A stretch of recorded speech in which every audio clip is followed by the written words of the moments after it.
Salut à tout le monde et bienvenue encore une fois à notre session de développement personnel.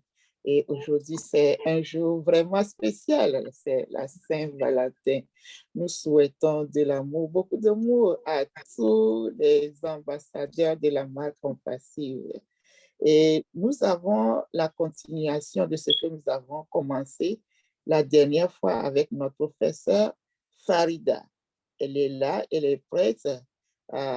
Ambassadeur Angéline, est-ce que vous avez un mot à dire? Nous sommes devenus des jumelles là. Allez-y.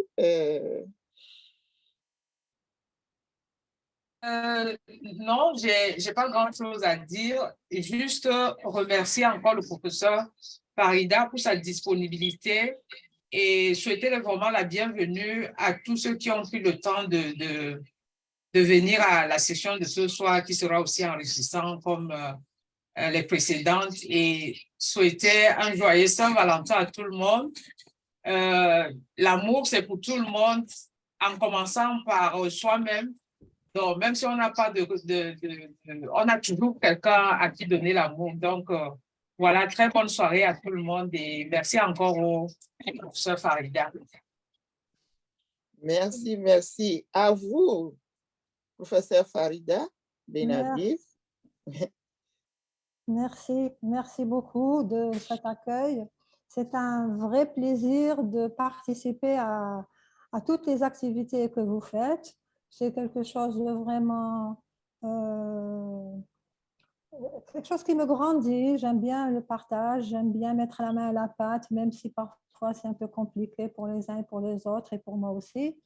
Donc, Hawa m'a proposé de faire une présentation qui va dans le sens de ce que j'ai fait la dernière fois, que ça soit une continuité. Et j'ai trouvé son idée assez géniale et j'ai accepté. C'est une communication que j'ai préparée cet après-midi. Donc, je vous demande d'être un peu clément avec moi. Et s'il y a des spécialistes dans le management ou dans le thème, qu'ils me pardonnent parce que ce n'est pas du tout ma spécialité, mais je l'ai fait avec le cœur et comme je le sens, je pense que c'est l'essentiel. Donc, le thème de cette présentation, c'est comment, dans la motivation et la persévérance, obtenir et ou mesurer les résultats attendus. Voilà, donc, même quand on a un long chemin à parcourir, c'est justement grâce à des petits pas qu'on avance. Si on ne fait pas les petits pas, on n'avance pas. Là, dans le cadre de notre activité actuellement et dans le cadre de notre projet, notre belle opportunité que nous avons entre les mains, les petits pas, ce sont les objectifs que nous nous sommes fixés. Et c'est des objectifs SMART, c'est-à-dire de petits objectifs. Je définirai après le mot SMART, ce que veut dire. Le chemin à parcourir, je l'assimile à la gestion du projet. Comment on va gérer le projet? Donc, on a les petits pas, c'est les objectifs, et le chemin à parcourir, c'est la gestion du projet. La méthode SMART, c'est quoi? C'est une approche du management. Elle est basée sur le principe de se fixer des petits objectifs, ne pas voir grand, mais commencer par quelque chose de petit, de réalisable pour ne pas se décourager par la suite et essayer de les atteindre, ces objectifs, dans un délai prédéfini dans la mesure du possible. Cette méthode, elle se présente comment? C'est comme un vecteur de motivation. La motivation pour bien sûr atteindre le but. On se fixe donc un objectif et on essaye d'atteindre le but. Comment on va l'atteindre? C'est en avançant tout doucement, progressivement, sur des objectifs qui sont simples et qu'on se fixe à l'avance. C'est une méthode qui a été introduite par Georges Doran en 1981 sur bien sûr la base des travaux de M. Drucker, qui est spécialiste en gestion des entreprises et qui a développé le concept de management par objectif en 1954. Donc, vous voyez que ça remonte à très loin. C'est quoi la méthode SMART? Le mot SMART, ce n'est qu'un acronyme, c'est-à-dire on prend chaque lettre veut dire quelque chose du mot SMART. Le S, c'est pour définir spécifique. Donc, c'est un objectif qui doit être spécifique. Le M doit être mesurable, c'est-à-dire on peut le quantifier et on peut voir comment on peut le réaliser. A, c'est atteignable ou bien acceptable. On ne va pas miser sur un objectif qu'on ne peut pas atteindre parce qu'il est grand, parce qu'on n'a pas les moyens. R, pour dire qu'il est réaliste ou réalisable, et le T pour dire qu'il est temporel, c'est-à-dire on fixe une durée de temps pour réaliser cet objectif. Ma démarche, comment qu'elle a été, ou bien c'est notre démarche pratiquement à nous toutes et tous ici, je vais essayer d'adapter la méthode à la gestion de notre projet, c'est-à-dire la méthode SMART à la gestion de notre projet actuel. Et pour cela, je vais découper les différentes étapes en objectifs précis. Arrêtez de gribouiller, s'il vous plaît, sur l'écran. Au début, qu'est-ce qu'on a fait? On a été informé du projet, c'est-à-dire quelqu'un vous présente le projet pour rentrer dans cette belle opportunité. On a essayé de comprendre de quoi il s'agit. On a posé des questions à la personne qui nous a présenté le projet. Et ensuite, on a adhéré à l'idée. Une fois qu'on a adhéré à l'idée, on s'est inscrit en tant que fondateur. Et quand on est fondateur, bien sûr, il y a eu des webinaires avec plein de formations. Pour l'intérêt de tout le monde, chacun de nous devait assister à ces webinaires pour se former et pour bien comprendre de quoi il s'agit. Et durant ces webinaires, il y a eu même des séances de questions et réponses. Et pour cela, je remercie toutes les personnes qui ont essayé de nous éclairer, de nous apporter un plus et qui ont fait ça de manière bénévole et de manière continue. Et bien sûr, au cours de ces webinaires, on a essayé de s'informer sur le déroulement de cette opportunité, sur l'évolution du projet, et ceci grâce à tout ce qui est possible dans notre back-office. Il nous suffisait de cliquer sur notre back-office pour avoir tous les renseignements, tout ce qui s'est passé, tout ce qui va venir. Donc, tout est clair, tout est net. Ça ne tenait qu'à nous d'être assidus, d'être sérieux et d'aller chercher l'information là où elle est. Et bien sûr, il faut toujours avoir les bons ingrédients pour cela, pour y parvenir, à savoir l'ambition, la motivation, la confiance, la persévérance, etc. C'est un thème qui a été abordé la semaine dernière. Maintenant, bien sûr, une fois qu'on a été motivé, qu'on a fait confiance, qu'on a essayé de travailler, on a été persévérant, on va essayer d'évaluer ce qu'on a fait. C'est quoi l'évaluation? C'est mesurer le chemin qu'on a parcouru. Et on a parcouru ce chemin, pourquoi? Pour progresser. Est-ce qu'on a progressé dans nos connaissances? Est-ce qu'on a progressé dans notre confiance? Est-ce qu'on a progressé dans le fait de comprendre de quoi il s'agit? Et après, réajuster. On réajuste si, par exemple, on ne sait pas faire une manipulation. Il y a toujours des moyens de l'apprendre. Il suffit seulement de solliciter les personnes qui sont vraiment toujours prêtes à partager, à nous expliquer. Et après, on met en cohérence tout ce qu'on a appris pour mieux comprendre et pour évaluer est-ce que nous avons été à la hauteur malgré tous les ingrédients qu'on avait. L'évaluation, c'est une démarche qui vise à quoi? Elle a un but. Ce n'est pas comme ça qu'on évalue seulement. Premièrement, ça donne de la valeur. Quand on évalue quelque chose, on reconnaît où sont les failles, on reconnaît où sont les points positifs et on essaye de remédier. Et on prend du recul. Et après, on va émettre un constat sur la situation à laquelle nous sommes arrivés. Et toutes ces étapes, toute cette démarche, bien sûr, c'est pour prendre des décisions. des décisions pour s'améliorer, des décisions au regard des objectifs de départ et des finalités de l'action que nous allons entreprendre. Est-ce qu'on a bien agi? Est-ce qu'on a bien compris? Est-ce qu'on est dans le bon sens? Est-ce qu'on est de plus en plus confiant en la matière? Est-ce que tout est clair? Est-ce que toutes les données et toutes les informations sont partagées? Je dis oui. Mais de quoi on parle quand on parle d'évaluation? Elle renvoie essentiellement à une question de méthode qui se traduit par 3 dimensions. D'abord, on doit évaluer, s'informer et recueillir les données. Si on ne s'informe pas, si on n'assiste pas, si on ne recueille pas les données, on n'a pas la base de données pour pouvoir analyser, pour pouvoir faire cette évaluation ou bien l'étude critique de l'opportunité que nous avons entre les mains. Après, il faut apprécier et analyser les données que nous avons en main dans le but, bien sûr, de proposer ou bien de faire des recommandations qui contribuent à une prise de décision. L'évaluation, elle est donc incontournable. On doit la faire dans tous les domaines, même quand on étudie, il y a des examens à la fin de l'année, des examens trimestriels. On évalue les connaissances que nous avons.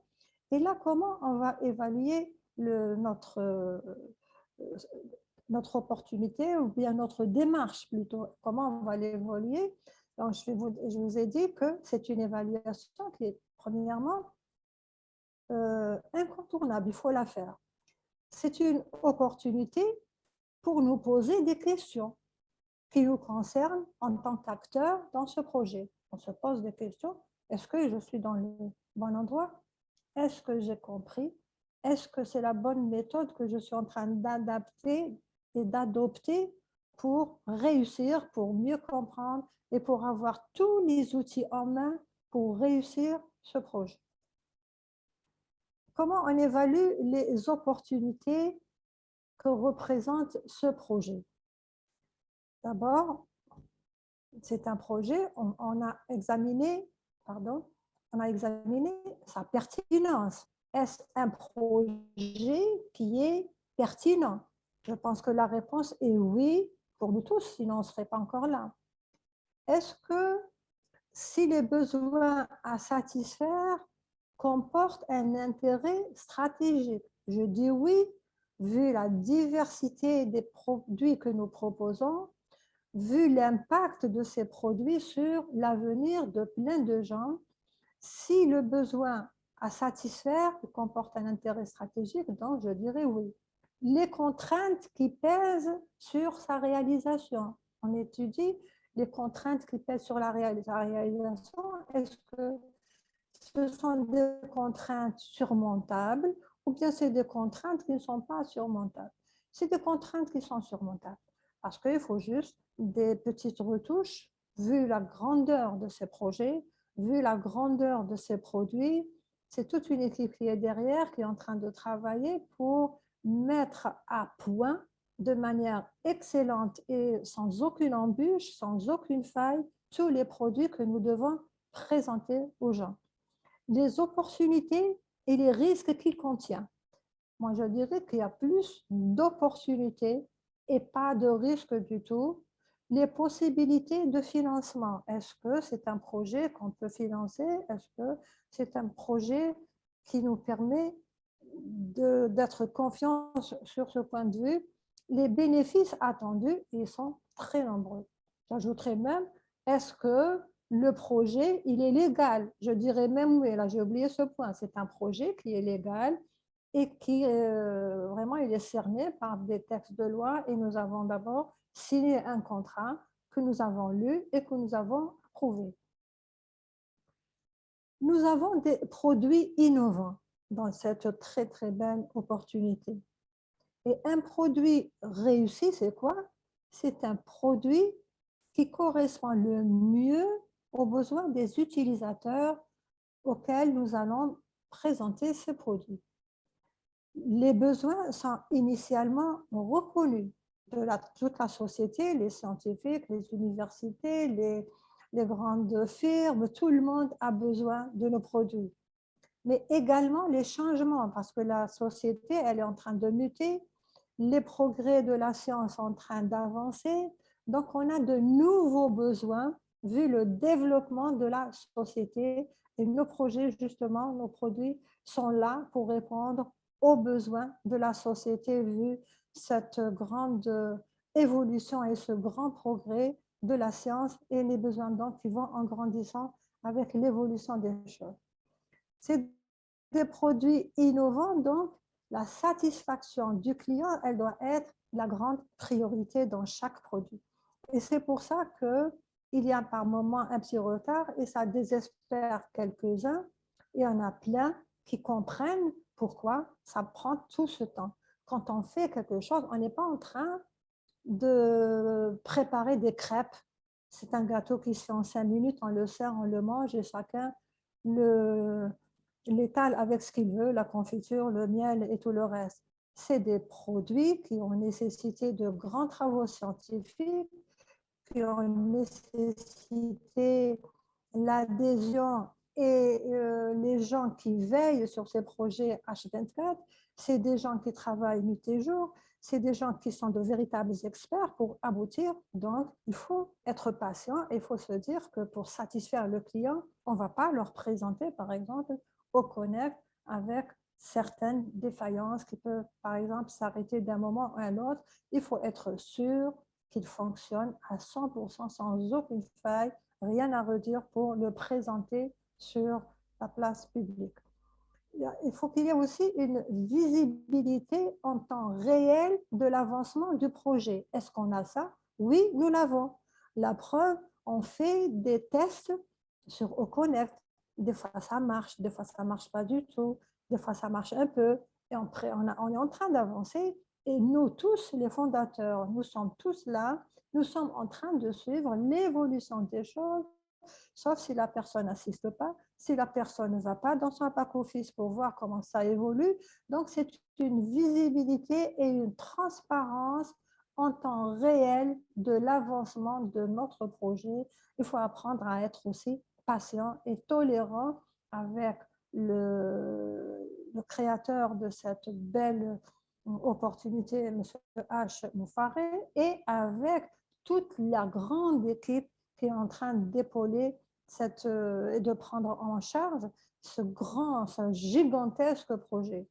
Et on s'assure aussi que le produit répond toujours aux attentes. Il répond aux attentes et il répondra aux attentes malgré tout. Et les conditions de réussite d'un projet, c'est quoi? Pour réussir un projet, il faut savoir le conduire. Il y a d'abord l'implication du chef d'entreprise, M. H. Moufaré, et de toute son équipe qui travaille dans ce projet en interne et qui travaille H24. La mobilisation des représentants du personnel tout au long du projet. Là, je vise les gens qui, chaque soir, nous font un webinaire, nous font des formations, qui répondent à nos attentes, qui font des groupes, qui nous répondent sur WhatsApp, qui nous répondent sur Telegram. Il y a des groupes francophones, des groupes arabophones, des groupes anglophones.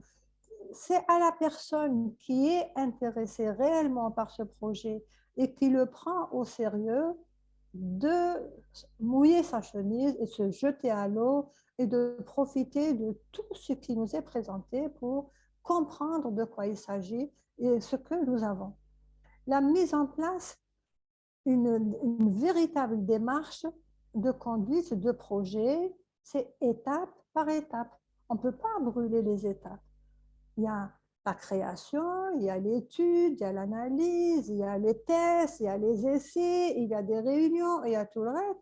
Et puis après, on va finir par une maîtrise globale du projet en interne. Et c'est ça, justement, le cas de OnPassive. Et c'est ça l'analyse que j'ai fait et c'est ça l'évaluation que j'ai fait de notre projet. Et là, je vous remercie de votre patience et de votre attention. Vous m'entendez ou bien ça s'est arrêté? Allô, allô? Oui, on vous entendait. C'était Ah, parfait. je Ouais. pensais qu'il y avait une coupure de connexion. Voilà, j'ai fini. Si vous avez des questions, je suis là à votre disposition. Je ne sais pas si c'était clair ou non. Je ne sais pas si vous Merci, répondez oui. à vos attentes, Zahrawa, ou non. Merci beaucoup, professeur Farida. Une fois de plus, vous nous avez mouillé et nous sommes vraiment au point. Merci, Richard. Et Merci. ce que vous avez dit, c'est ce que nous vivons tous les jours, mais on n'y fait pas attention. Quand quelqu'un te dit « j'ai grand faim », tu poses le bol devant lui, il doit prendre la cuillère et à petits coups finir son plat. Il ne va pas regarder sa faim et prendre le bol, l'avaler et avaler le contenu en même temps. Donc, c'est ça l'idée de projet que notre professeur nous a présenté aujourd'hui. Nous pouvons avoir de grandes idées, mais il faut aller pas à pas parce que le chemin à parcourir est long. Et en plus, elle a insisté sur les résultats. Il y en a qui rêvent et pensent qu'ils ont un projet. Un projet doit se baser sur quelque chose. C'est un besoin que tu vas créer avec ton projet. Donc, tu viens résoudre un problème. Donc, à partir de là, tu peux mesurer. Est-ce que ce que j'ai apporté, comme les produits de Home Passive, ce qu'on a pensé, c'est sur le terrain. Est-ce que ça va résoudre le problème? C'est là seulement qu'on peut mesurer. Mais si on a rêvé, on a de l'argent et on a mis quelque chose sur le marché, on ne peut rien mesurer parce que le rêve, c'est virtuel. Donc, nous apprécions beaucoup tout ce que vous avez présenté. Il y a des mains qui sont déjà levées, mais ambassadeur Awa, vous êtes avec nous? Je suis avec vous. Oui. À 100%. Merci beaucoup. Est-ce que vous avez une objection? Une objection? Absolument pas, ma chère. En tout cas, j'acquiesce de 1000 mains, j'approuve de 1000 mains. Notre professeur Farida nous a encore vraiment fait un très beau cours. Et on voit que, même si elle ne dit pas qu'elle est professeure, on sait qu'elle l'est. Elle l'a démontré, vraiment. Et ce que j'aimerais dire seulement, c'est que merci pour cette générosité, parce qu'elle n'a pas le temps, on le sait, mais elle a trouvé du temps pour nous. Et justement, dans tout ce que l'on fait, justement, c'est parce qu'on le veut qu'on trouve le temps approprié et on le planifie et on le fait. Donc, les choses ne se passent pas du jour au lendemain. Toute chose est une vision d'abord, mais cette vision-là, tant qu'elle n'est pas réalisée, planifiée, elle reste un rêve. Je vais encore citer H, que j'aime citer beaucoup. Il avait dit une fois, rappelez-vous, imaginez-vous quelqu'un qui est sur son lit de mort, entouré par ses rêves, par les, comment on appelle ça, le fantôme de tes rêves qui t'entourent et qui disent, voilà, on va mourir avec toi, tu ne nous as jamais réalisé, voilà, on va rester à l'état de rêve parce que tu n'as pas franchi le pas. Je pense qu'aujourd'hui, nous sommes outillés, avec toutes les formations qu'on fait ici, on est outillés pour savoir quand on veut faire quelque chose, quand on veut, on peut, mais il faut chercher tout ce qu'il faut et mettre toutes les chances de son côté pour aller de l'avant.